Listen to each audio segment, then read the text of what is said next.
والذین یقولون ربنا اصرف عنا عذاب جہنم ان عذابها كان غراما انها ساءت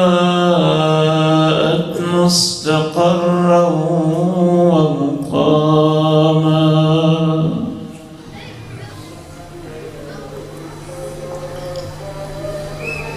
یہ اللہ کے پیارے نبی علیہ السلام کے نواسے ہیں،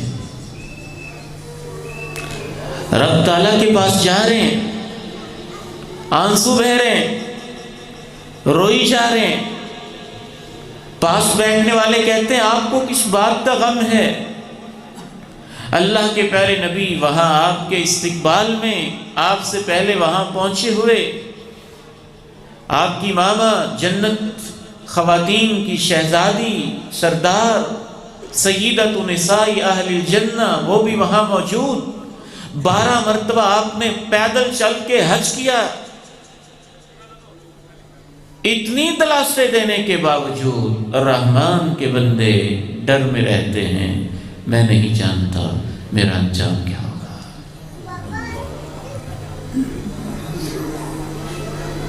جناب عمر رضی اللہ تعالی عنہ وارضا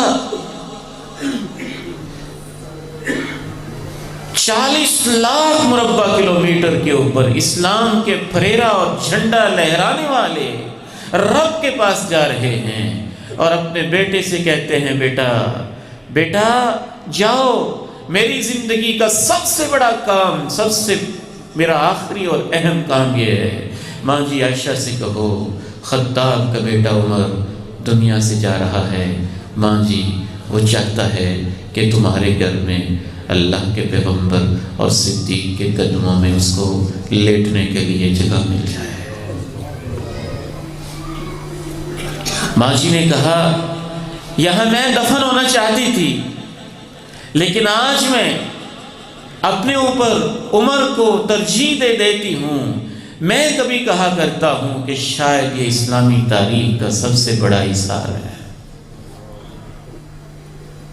وہ جگہ جو ماں جی نے اپنے لیے رکھی ہو، اپنے گھر کے کمرے میں ہو، ادھر باپ ہو، ادھر شوہر نامدار امام کائنات ہوں، اتنی عظمت کہ وہ کہیں کہ کوئی بات نہیں، جگہ تو میں نے اپنے لیے سوچی ہوئی تھی، آج عمر کا پیغام آ گیا ہے تو میں اظہار کر دیتی ہوں۔ پیغام مل جاتا ہے، ماں جی کی اجازت مل گئی ہے۔ جناب عمر بیٹے سے کہتے ہیں بیٹا میرے رخسار کو اپنی گود سے اتارو، نیچے زمین پہ رکھ دو، زمین پہ رکھ دیتے ہیں، اور جناب عمر خطاب کے بیٹے اللہ کے پیغمبر کے ساتھی جنت کی بشارت پانے والے اپنے رخسار کو زمین پہ رگڑ کے کہتے ہیں عمر اگر تجھے اللہ نے معاف نہ کیا تو تو تباہ ہو جائے گا۔ والذین یقولون ربنا اصرف عنا عذاب جہنم ان عذابها كان غراما، یہ رحمان کے بندے ہوتے ہیں۔ تتجافى جنوبهم عن المضاجع يدعون ربهم خوفا وطمعا ومما رزقناهم ينفقون۔ جناب عبداللہ ابن شداد رضی اللہ تعالیٰ عنہ گھر میں لیٹے ہیں، بستر پہ آرام کے لیے لیٹے لیٹے اٹھ کے بیٹھ جاتے ہیں۔ اہلیہ پوچھتی ہیں کیا ہوا؟ کہتے ہیں بس کچھ نہیں، جہنم کا خیال آتا ہے تو میری نیند اڑ جاتی ہے۔ مغرب کا وقت تھا، ابا جی کے پاس بیٹھا ہوا تھا، اللہ ان کو جنت نصیب فرمائے۔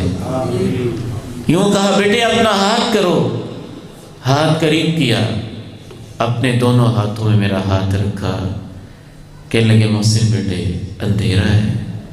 میں نے کہا جی اندھیرا ہے، رات کا وقت ہے نا. کہنے لگے بیٹا قبر میں کتنا اندھیرا ہوگا، تیرے ابو کا کیا بنے گا؟ رحمان کے بندے کے دلوں میں کچھ خوف ہوتا ہے، اللہ کی عظمت ہوتی ہے،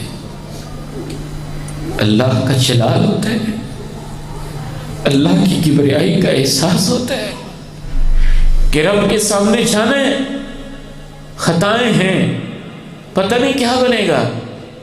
فرمانے لگے محسن بیٹے مجھے یقین ہے اللہ تعالیٰ جنت دے گا، لیکن ڈر لگتا ہے کہ کہیں گناہوں کی وجہ سے پہلے جہنم کی سزا نہ مل جائے.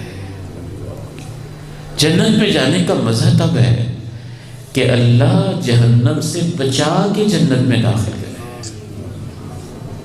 یہ کامیابی ہے.